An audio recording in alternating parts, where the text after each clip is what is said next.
Pucera opal, or opal coral bells. 2 feet tall by 2 feet wide. Really great for shaded areas. Prefers mostly shade. We'll take a little bit of sun. Light pink, tall, stalk flowers in the spring. Minimal watering.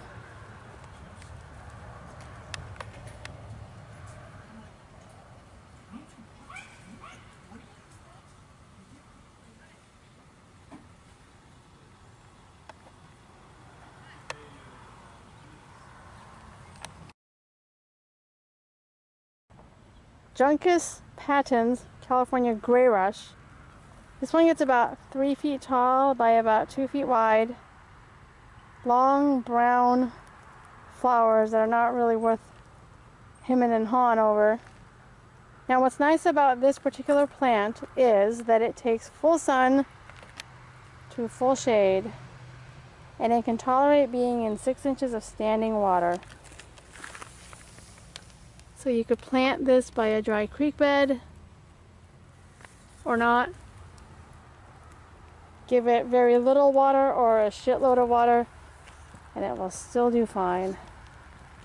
It is not spiky, so as I am touching it, it is not spiky. There is a spiky version of this, however this particular variety is not.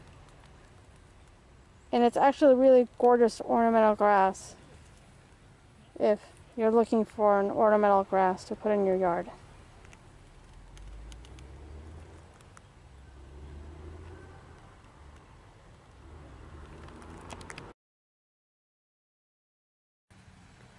Mahonia Golden Abundance, Oregon grape.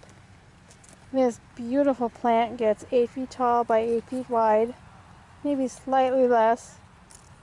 Full sun to partial shade, takes minimal water. It gets very dense and bushy, which is nice if you're trying to hide the neighbors or if you just want a dense bushy plant along an ugly looking fence.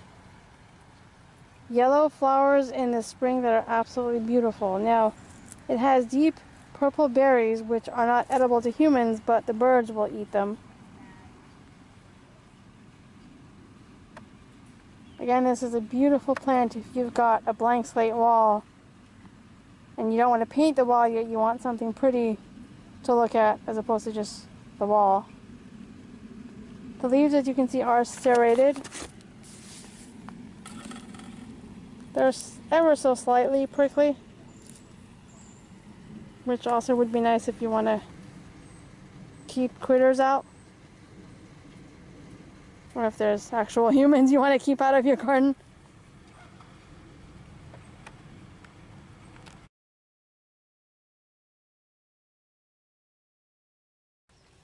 Salvia gregii, autumn sage. This one gets about 3 by 3. This particular variety has pink flowers.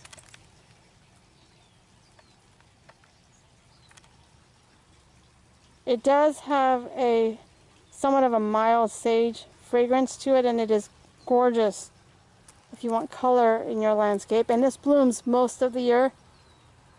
It actually tends to bloom in spring, fall, summer. It will take shade, so full sun to mostly shade. Minimal water. Now what's nice with the autumn sages, there's this variety that, as you can see, has the pinkish flower. And then as we go this way, this one's called Annie, which is kind of a little, it's still another kind of pinkish, coralish sort of. There is this one, which is just white. And all of these autumn sages will get 3 by 3. The only difference between them is the flower color. So you can't go wrong with any of these. There's also this one. It's another kind of fuchsia reddish. There is also this one, which is a deeper red. dark coral, if you will.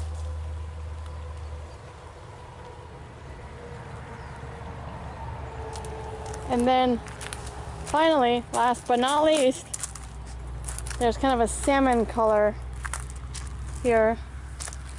This one's specifically called Wild Thing. But again, all of these autumn sages bloom most of the year with the exception of winter. They don't need much water, 3 feet by 3 feet.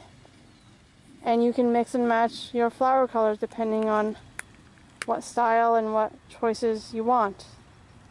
Endless options with the autumn sage.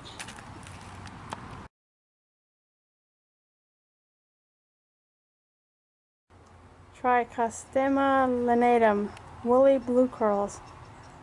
About 4 feet tall by 3 feet wide. Full sun to filtered sun. Purple flowers in the spring and summer. Mild, sweet scent. Hint of sweet in your garden.